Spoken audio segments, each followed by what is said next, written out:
From now on, you must take good care of your podcasts, because if you don't, we'll find out, Sid. We podcasts can see everything. So podcast nice. That wasn't bad.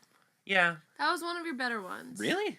I think so. Oh, I'm flattered. Yeah, that was a good reference there. Yeah. Good job. You did it. Like, I was gonna do You Got a Podcast in Me, but I'm like, no, Nope. that's too obvious, and I should save that for when we ever actually do a movie. Yeah, no. Hi, we're going to talk about Toy Story. Yeah. Specifically the fourth one that I specifically remember not asking for. I love how angry you are that I didn't even do the intro, and you're just like, no, we gotta go. Yeah, we don't. Yeah, this has to be like, okay, there's no pussyfooting around on this one. Well, we first, need to get right to the program. get angry here. right away. Welcome Yeah. to the Disney Desk. I'm Carter. And I'm Sydney. And we have some thoughts about Toy Story 4. Yeah, mainly that we don't like it. And Yeah. we don't want it, and we didn't ask for it. And that's it. Thank you for watching. Thank you for listening. We're done here. What'd you think about that episode? It was great. You know, should that do was more we were really just brisk. like that. That whole brief thing is we were really sassy. working for us. I thought we had some good jokes. Yeah, no, the people will love that. Yeah. My mom will love that one. Do you think we should do some like after the credits stuff? You know, just a little more like a little what like like Pixar wants us to do? That's a good point. Well, look, to preface, like, I've tried to be nice about this. Like, I've tried to be like, you know what, maybe they wouldn't do a Toy Story 4 unless they had a good reason, unless they had a good story, unless there was something worth doing. In spite of everything I've seen and everything I heard, until this, actual first trailer. Yeah. Which, one, is a big red flag that they've only shown this trailer, like, now. The movie comes out in, like, what, 3 months? Yeah. When does it actually come out? I want to say June or something. I'm pretty sure June. I just think just watching it, like, the trailer's clearly trying to evoke, like, really strong feelings, like, and make you think June 21st. But as I'm watching it, I'm just like, nope. You want to know where they went wrong? They went wrong by making their first trailer for it, like, the Key and Peele. Yeah, like trailer. Is it even Key and Peele or is it just yes, Key? I think it's both of them.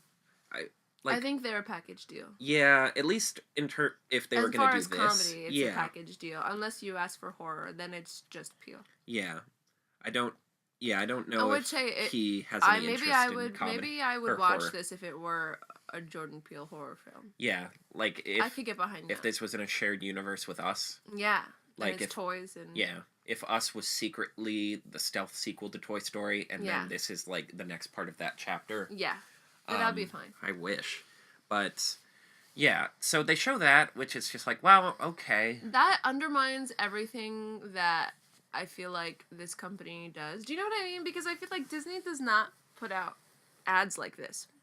That was a real DreamWorks move. Yeah. To be like, oh, here's a comedy bit.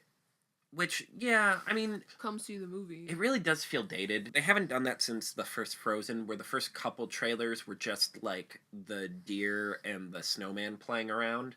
But that's because they had no idea how to market. Mm-hmm. But since then, they've gone a direction of, like... better than that. Yeah, where they're like, no, we have to lean into who we are. Yeah. Then they actually showed the trailer, which... They're using Beach Boys, God Only Knows. It's all about, like, oh, are we going home? Like... Maybe this is the end, or maybe change is good, and I'm just like, I feel nothing. See, because Toy Story 3 felt so final. I feel like the people responsible for 3 really didn't have plans for 4. No, they didn't. Nobody did. And I like, do you know why they're even doing this? Like, you gotta know, because you know stuff like this. Do you know why? I don't. All I know is John Lasseter just announced they were doing it, and that was that. I feel like I should know, like I should have some kind of secret key to all of this to solve it, but I don't. They just announced it out of nowhere, and John Lasseter was like, yep, I'm writing and directing, and then he stepped off of directing, and then left Pixar because he turned out to be a creep. Yeah. And for some reason they decided we're just going to keep going with this. And let me just say, if this really does turn out as disappointing as we think it's going to, what a fitting end for John Lasseter's Yeah. like legacy. The destruction of his legacy that we've seen because of his behavior. Yeah. Because I'm not only thinking about the Toy Story legacy, but in many ways Incredibles 2 I think got hurt because of this. Because famously Toy Story 4 was going to come out this year or in 2018. They delayed it, which should have been the red flag of like, hey, maybe we don't have enough here to make another movie. Maybe we should stop. And he goes to Brad Bird, who recently has had to reconfigure a lot of things on Incredibles 2 because he's like, the story isn't really working. He goes, hey, Brad, buddy, can you move up Incredibles a year? So they have to rush that. So not only are we seeing Toy Story hurt, but the Incredibles got hurt too. And it really just feels like watching it's like we're going back to the well one time too many. Like there's not the same water there. Like we're going through the same themes and ideas. Basically. Like when they're talking about, oh, maybe change can be good, maybe this is okay. It's like, weren't these implicitly the themes of the last movie? Yeah. And can we talk about how they are just shamelessly, like, the conflict is like, oh, toys fall out of cars and get lost sometimes. And, like, that's all they do. Yeah, that's been, like, the theme, that's been the story of for 3 movies. Every GD movie. We get it, yeah.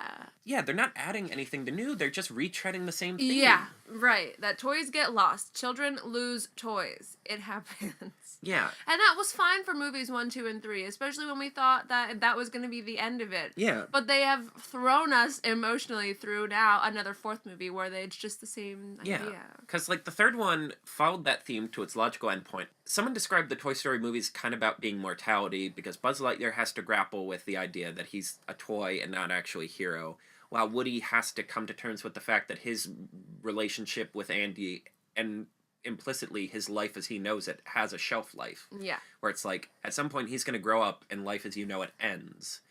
And then we find out, like, no, you can move on and find a new person and still be happy. And what the hell's, what? Like, what are we doing? We're going to do that again? But in 90 minutes? I don't want to do that again. Yeah, I don't want to do that for 90 minutes. Make it a short and put it on ABC. Yeah. So that we can all enjoy it that way. That's the way we want it. Yeah, that's what's frustrating about this. They were doing the shorts for a while. Toy Story of Terror, and Christmas? Was there a Christmas the Christmas one with, like, dinosaur toys. Yeah. And it's like, this is great because you get to keep the characters in the public conscious. Yeah. We get to see their stories. We get to know that they're still having adventures. Yeah. But it doesn't undercut what the movies accomplish. Exactly, yeah. Whereas now, that's getting thrown out. Mm-hmm. And every time I see the trailer, I feel like I can relate more and more to the Spork guy because he's like, I don't want to be here. Yeah, I didn't ask we're for all this. like, we don't want to be here either, Spork guy. Yeah. You're right. This is stupid. Like, I think that's the thing that annoys me the most. The whole thing with Forky. Because, is that his name? Yes.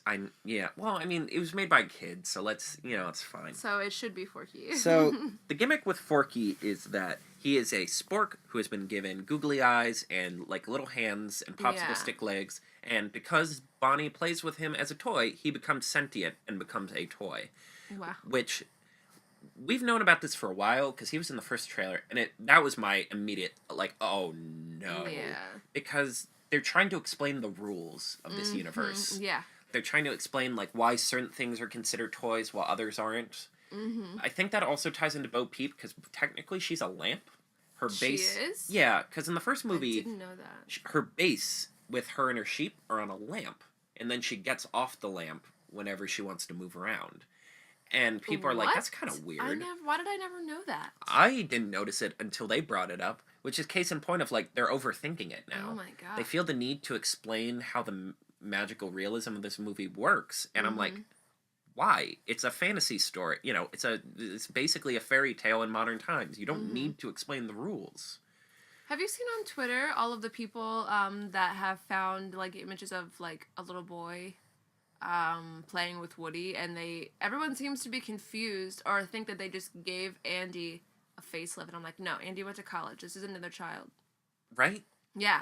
And I'm like, why don't you people get that? Like, everyone, I mean, he went to college. We'll get to that, but basically, like, I hate Forky because it captures, like, movies in general have gone through this cinema sensification. Mm-hmm. Like, modern film criticism has become way too obsessed with explaining everything. Yeah. How does this work? And, like, why doesn't anyone notice that Beast hasn't been seen in a while? And, like, for some reason I always use Beauty and the Beast as the example of this because people like nitpick Beauty and the Beast to death. Yeah. It's a movie. It's a fictional world with magic. It like the people who wrote these things trusted we weren't diaper babies and could comprehend just accept certain rules in this universe. You don't need to explain why toys become sentient. You don't need to explain why certain objects are alive and certain aren't. You don't need to hold the audience's hand and give them a textbook of lore. Like movies aren't about lore, they're about story. And if the story's good, we trust that the lore will make sense. And it just I know I'm soapboxing here, but it just drives me nuts that movies in general have become so obsessed with we can't just have anything be. If we don't explain it, the audience can't correct from every get single angle. Like we need to come up with convoluted rules that are only going to make it we more will explain confusing, even though no one asked. Yes, that no one asked, and will only make it more confusing because you just open yourself up to more plot holes where it's like, well, what about this and this and this? And okay. I'm so sorry. Sorry, no, it bothers this is me. good for us. Yeah, we needed this. Great. And also, while talking about the Andy thing, it's like, so at one point in the trailer, we see a kid with the red cowboy hat playing with Buzz and Woody, and the fact that people can't tell whether or not this is a new kid or just they redesigned Andy's kid design is a testament to somehow the art style has regressed since the last movie. It's hard to really explain, but just everything about it seems slightly less crisp. The lighting seems a lot was flatter. Really crisp. Yeah. No, I noticed that it's flat. The colors seem really flat. Bland. Yeah. And not in a thematic way, and more of just these are how it is way. It looks like the TV specials look. Yeah, and that's fun for a TV special. Yeah. Because you're not putting your A-team on that. Right. Like, we know you gotta work on Ratatouille 2 and Incredibles 2, so you're not gonna put the A-team animation team on this. That's fine. It's still good. Right? It's especially frustrating because the Toy Story movies have been, the best example of, how far CGI has come in, the last, 2 decades? The first one is kind of butt ugly. When we get right down to it. It's butt ugly. But it's not... But Monster House but ugly because Monster House is trying to be humans. Yeah, but and it's Toy trying Story to pioneer technology is trying that's to not be ready. Toys. Yeah. And so they're not supposed to move naturally. Yeah, They're I mean that's to the move reason like why toys. Pixar made Toy Story their first movie because they're like, well, what can we do with CGI? Physics. Yeah, well, we can't really do water. We can't really do this. But metals and plastics. Yeah, and so what if we made fabrics? Toys? Yeah, we can and certain do fabrics. That. We can do knits. And then the second one, it's like, okay, this is much improved. And they realized that going with realistic faces is a mistake, so let's make them a little more stylized. And then the third one, the humans are super stylized. They look great. Yeah. The lighting is gorgeous. But the humans are just repulsive in the first one. the camera angles and stuff are the best they've ever been. And yet we feel like we've taken a step back where they're just not trying as hard with the lighting or the effects. Yeah. Or even the camera angles and some of the faces of the toys, I'm kind of like, this doesn't feel right. Right. Especially Bo Peep. And a part of it's we haven't seen her in a while, so maybe this is what she would have looked like in Toy Story 3. But I'm like, what's wrong with, why is her face so shiny compared to everything else? That's not right. Look, if you're gonna have to do another one of these, whether it's studio mandate, or John Lasseter being an ass, or you had one good idea that you're like, well, maybe we could make one more movie with this. Go all out. Make this the right and proper send off that it deserves. A step back, yeah. And it feels and even the voice acting, I'm like, this doesn't feel as good. And maybe it's because I'm already mad about all this, and I've just decided I'm not gonna like that it. It's canceled, yeah. But it just feels hollow and empty for some reason. Yeah. And when I hear all these interviews, because Tim Allen and Tom Hanks have been in a bunch of interviews where they talk about, oh, we just recorded the last scene and it was the most emotionally wrenching thing we've ever done. Tom Hanks is I had trouble saying the lines, and I'm like, man, I wish I was seeing the version of this movie you are. Yeah, for real. Which, what do you actually think is going to happen in this movie? Oh, I thought Estelle Harris passed away. I'm sorry. No, she's fine. Well, I mean, she's old, but she's fine. Oh, she is? I don't know why I thought she passed away. I mean... anywho, I'm sorry. I was looking up the cast now. What were you saying to me? Well, what is even gonna... how do you think this movie ends if it's so emotionally wrenching? I can't picture anything that's more emotionally wrenching than the third one.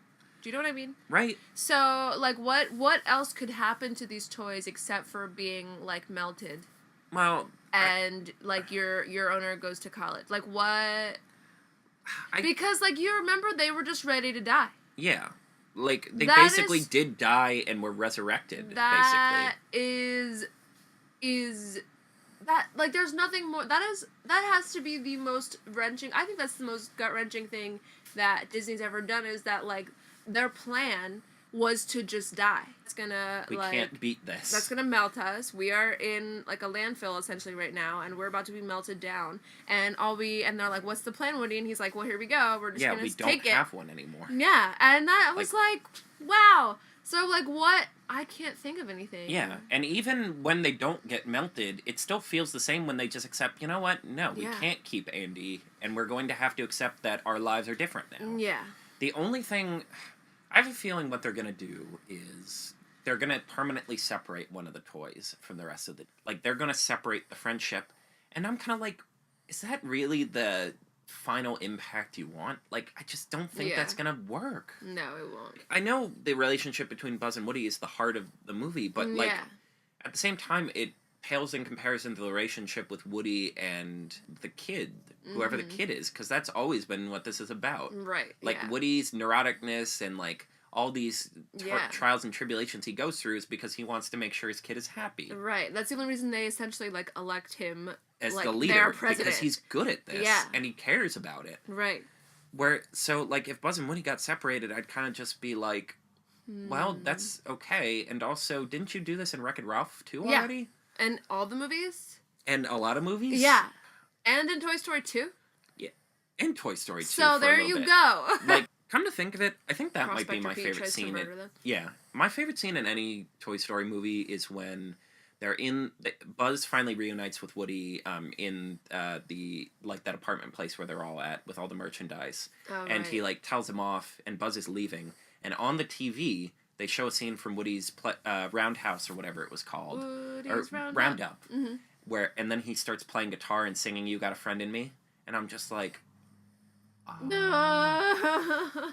Yo, Toy Story 2 had so many really good moments. Like, all of the moments that happened in that, like, collector's, like, his office building or whatever, just apartment. Everything about that Everything was about that. And masterful. even the segment of the Woody's Roundup TV show Yeah. was just hilarious. And it's just like, great world when the building. critters come talk to him and then he is like... See, that's how you do lore, because it aids the story. Yeah. Because it's like, oh, it makes sense that Woody, because he's kind of like a rare toy, and even the last movie was about how he was being replaced. Yeah. Like, brilliant. And, like, I feel like this one episode has been a little scatterbrained, because a part of it is just our blinding anger, and then nostalgia about the good movies. Right. And, like, I guess a part of me didn't want to talk about this, because this isn't how the story's supposed to end, right? Yeah. This is one of the most important animated franchises in history. It went out on top in this beautiful crescendo. It became one of only 3 animated films to be nominated for Best Picture. I think it might have won Adapted Screenplay, honestly. Oh, really? It might have. Like, it was just this beautiful, triumphant moment that captured everything that's good about Pixar. And now we're just coming back to it, and it's never going to feel good. No. And, like, I'm, like, you know, again, I want to assume that this movie's going to be fine, but I really think we need to start preparing for if it's bad. Yeah, I'm prepared for it to be bad. I'm already against it. Unfortunately, I've made up my mind about it. I don't think we're really ready for that in general. No, we're not. Yeah, because, I mean, what was the last Pixar movie that was just like, this sucks? Cars 2? And even that did was you see considered... The Good Dinosaur? Well, yeah, I guess that kind of got rejected. Yeah, everyone said no. Yeah. That is one thing you will not find in the Disney store. Yeah, but... You just won't. But, like, remember the cultural, like when Cars 2 came out, and that was, like, the first one to get really negative reviews, and, like, everyone was dunking on it, and just, like, picture that, but times a million. Mm-hmm. Or, like, the example I always use is, the Toy Story is kind of like Star Wars in the sense that it has so much prestige and so much hype that, like, people weren't ready for The Phantom Menace to be bad. In fact, like, the cultural meltdown that ensued was so bad, it nearly drove 2 actors to suicide. And I'm just like, oh, God, are we going to have to go through that again for this? Yeah, I don't know. And, man, this sucks. You know, it just sucks. A little, yeah. Like, I like doing this podcast because I like being positive about stuff. Well, we can't always be positive. Yeah, maybe that'll be the moral of Toy Story 4. Yeah. You cannot always have fun. Yeah, you can't cannot always have a fun. good time. You can't always have what you We're want. gonna have. Sometimes it sucks. Sometimes it sucks. Until that day when it doesn't suck, I guess I'm Carter. And I'm Sydney. Have a magical day, I suppose. Or try. Your best. Thanks for listening to this episode of The Disney Desk. Please be sure to subscribe to our channel and thumbs up this video. For more content, be sure to check out our Tumblr and look for us on Facebook. Have a magical day.